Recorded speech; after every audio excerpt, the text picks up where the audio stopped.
Sultan diminta. Dia kata, okey, korang cakap nak tolongkan, tolong sekarang. Sekarang tolonglah Sultan Kedah untuk menentang Siam. Sebab Sultan Kedah dah bagi Pulau Pinang kan, korang dah duduk kan. Pada waktu inilah SHTI.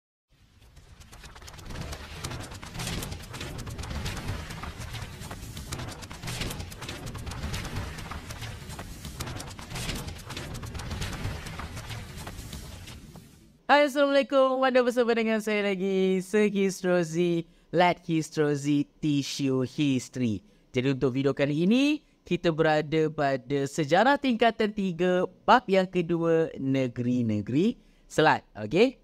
Jadi untuk fokus video pada kali ini, kita masih lagi dalam subtopik 2.1, peluasan kuasa British di negeri-negeri Selat, dan kita fokuskan kepada negeri Pulau Pinang. Dan ini merupakan video di bahagian yang kedua. Bahagian yang pertama, kita dah belajar berkaitan bagaimanakah latar belakang dan juga peluasan kuasa British di Pulau Pinang. Sekarang kita nak tengok pula, orang kata apakah kronologi, bagaimanakah peristiwa daripada awal Pulau Pinang yang merupakan salah sebuah wilayah di bawah Kesultanan Melayu Kedah jatuh ke tangan British. Okay?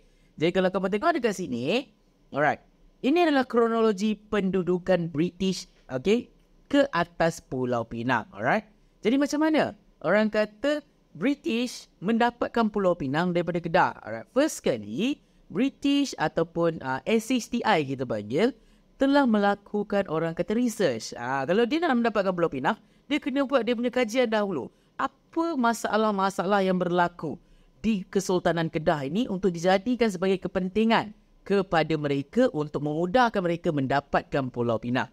Jadi bila mereka buat kajian, rupa-rupanya di Kedah ini berlakunya masalah perebutan tahta. Pada waktu ini, Sultan Kedah bernama Sultan Muhammad Jiwa. Jadi Sultan Muhammad Jiwa ini ketika di hujung-hujung pemerintahan Sultan Muhammad Jiwa, Sultan Muhammad Jiwa telah orang kata melantik ataupun ingin melantik anaknya yang bernama Tunku Abdullah untuk menjadi pengganti beliau sebagai Sultan Kedah yang seterusnya, sebagai Raja Muda Kedah. Tetapi tidak mendapat persetujuan daripada kerabat-kerabat di Raja Kedah yang lain. Maksudnya ramai kerabat di Raja Kedah yang tak suka dengan Tunku Abdullah ini. Jadi dekat situlah kerabat di Raja Kedah ini telah meminta bantuan Bugis untuk menyingkirkan Sultan Muhammad Jiwa dan juga Tunku Abdullah supaya Tunku Abdullah ni tidak diangkat menjadi Sultan. So berlakunya konflik dekat sini antara Sultan Muhammad Jiwa dan juga kerabat di Raja Kedah. Jadi dekat sini bila Sultan Muhammad Jiwa tahu tentang planning kerabat di Raja Kedah ini untuk menjatuhkan beliau, untuk menjatuhkan baginda, baginda telah buat satu kesilapan yang besar dekat sini dengan meminta bantuan daripada British. Yang mana pada waktu ini, British baru saja orang kata bertapak di tanah Melayu.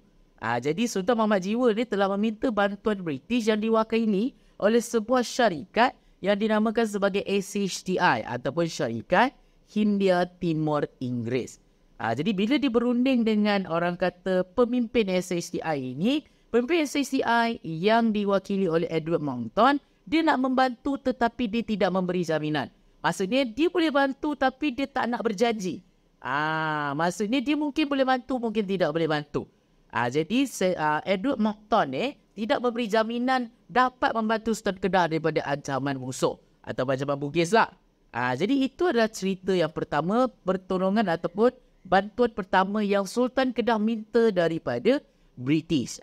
Tapi adakah British membantu Sultan Kedah untuk menghapuskan musuh-musuhnya? Jawapannya tidak. Sultan Muhammad Jiwa terpaksa menghadapinya berseorangan diri dan berjaya. Okey, walaupun tanpa bantuan British. Alright. Isu yang kedua pula adalah berlakunya ancaman daripada Siam. Ancaman Siam ini berlaku selepas zaman Sultan Muhammad Jiwa. Okey, yang mana bila Sultan Muhammad Jiwa dah mangkat, dilantik Tunku Abdullah menjadi Sultan Abdullah pada 1778 hingga 1798. Jadi pada waktu inilah, kalau kamu nak tahu, Kedah merupakan negeri di bawah naungan Siam. Maksudnya, Kedah berlindung di bawah negara Siam.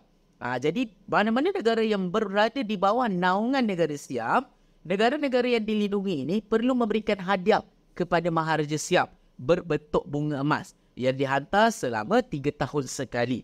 Jadi siapa-siapa yang berlindung di bawah kerajaan Siam, mereka mesti menghantar bunga emas kepada Maharaja Siam. Tetapi apa yang berlaku dekat sini? Berlakunya perang Siam-Burma. Yang mana Siam dengan Burma sedang berperang. Jadi bila Siam dengan Burma dia berperang, dekat situlah penghantaran bunga emas ini terhenti sementara waktu. Sehinggalah perang itu tamat. Jadi Sultan Kedah tak atas bunga emas kepada kerajaan Siam.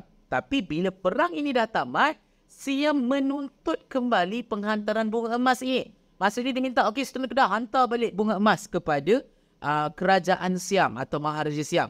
Dan pada waktu itulah Sultan Kedah tak nak hantar dah. Sebab dia rasa dah terhenti, tak perlu hantar lagi dah. Dekat situlah dia telah membangkitkan kemurkaan dan kemarahan Maharaja Siam, menyebabkan orang kata Siam ini ingin mengancam orang kata kerajaan Kedah.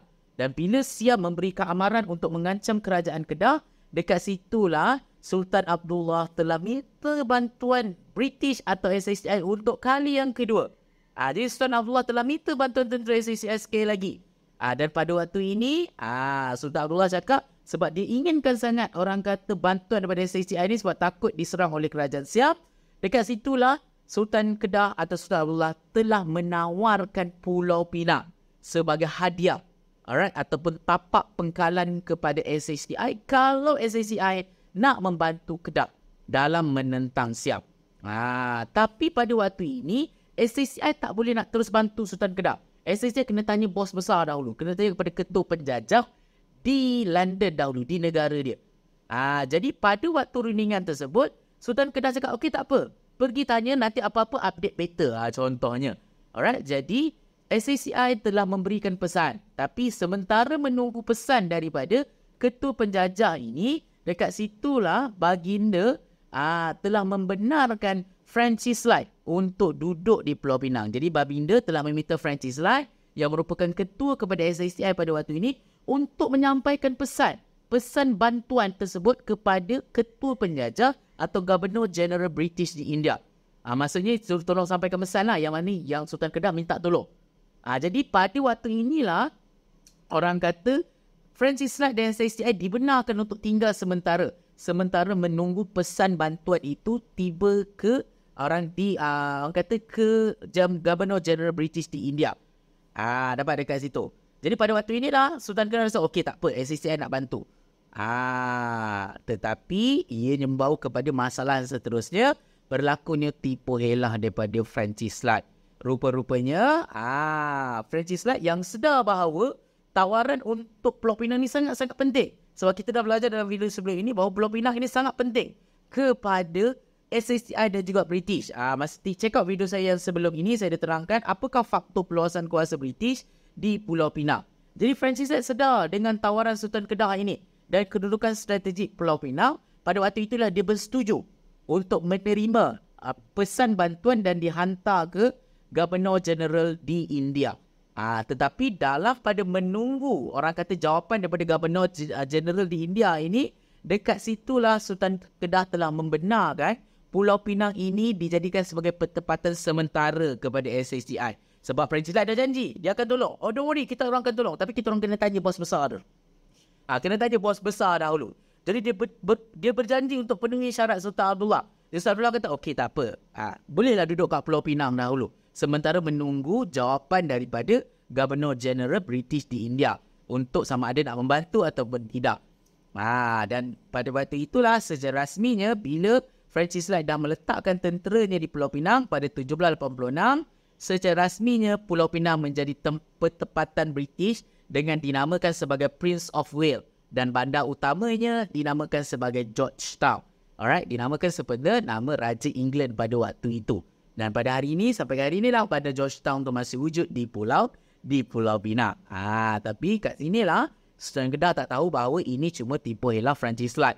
Sebab apa? At the end, Francis Light takkan tolong pun Sultan Kedah. Sebab apa? Francis Light hanya inginkan Pulau Pinang. At the end, Francis Light dan SACI, dia tak bantu pun Sultan Kedah untuk menentang Siam. Itu kita akan belajar dalam bahagian yang seterusnya, iaitu bagaimanakah pengukuhan British di Pulau Pinang. Okey, ingat tadi Sultan Kedah diminta bantuan SACI kan untuk menentang Siam. Tapi pada 1786, bila Siam dah memulakan serangan dia terhadap Kedah dan juga Patani. Pada waktu inilah Sultan diminta. Dia kata, okey, korang cakap nak tolongkan, tolong sekarang. Sekarang tolonglah Sultan Kedah untuk menentang Siam. Sebab Sultan Kedah dah bagi Pulau Pinang kan, korang dah duduk kan. Pada waktu inilah SHTI dia tak nak tolong. Dia enggan membantu Sultan Kedah. Sebab apa? Sebab at the first place, Sultan Kedah tak tanda tangan sebarang perjanjian. Sultan Kedah hanya benarkan saja SHTI itu duduk di Pulau Pinang. Itu kesilapan Sultan Kedah. Sepatutnya Sultan Kedah kena sign surat dahulu. Barulah ada hitam putih. Tapi Sultan Kedah sementara menunggu jawapan daripada British, Sultan Kedah dah benarkan dulu Francis Slide duduk kat Pulau Pinang. Dan pada waktu itulah SHTI cakap, tak ada perjanjian, kita orang tak nak tolong. Pada waktu itulah Sultan Kedah rasa tertipu. Rasa di-scam oleh Francis Slide dan juga SHTI. Dan pada 1791 disebabkan kemarahan ditipu oleh Francis Slide ini, di situlah Sultan Kedah sedar ditipu oleh Francis Slide, lalu ingin menyerang SHTI di seberang perai. Seberang perai ini adalah di bahagian tanah besar Pulau Pinang. Tapi bila dia berperang dengan SHTI, Sultan Kedah kalah. Dan bila dia kalah, Sultan Kedah terpaksa menandatangani surat perjanjian. Sebab dia dah kalah kan? Dia kena orang kata kena tandatangani surat pendudukan British secara rasmi di Pulau Pinang. Itu kesilapan Sultan Kedah sebenarnya. Sepatutnya Sultan Kedah pada awalnya, sebelum dia membenarkan Francis Slide untuk duduk di Pulau Pinang, Sultan Kedah tak boleh benarkan duduk macam tu saja. Sultan Kedah sepatutnya kena ada perjanjian dengan Francis Slide. Sekarang ni, nasi sudah menjadi bubur. Francis Slide dah duduk di Pulau Pinang, Pulau Pinang dah jatuh ke tangan British secara rasminya. Dan pada 1800, Governor Late atau Governor Pulau Pinang pada waktu itu telah mendesak sekali lagi Sultan Kedah untuk menandatangani perjanjian yang kedua. Untuk dia menduduki pula bahagian seberang perai. Dia dah dapat pulau, dia nak dapat pula yang bahagian seberang perai di bahagian Pulau Pinang sebagai benteng kepada British. Dan pada waktu ini, Sultan Kedah tahu dia tak berapa nak kuat untuk menentang British pada waktu ini atau SHTI pada waktu ini. Dia terpaksa menandatangani perjanjian yang kedua untuk memberikan seberang perai kepada British. Nampak tak dekat situ?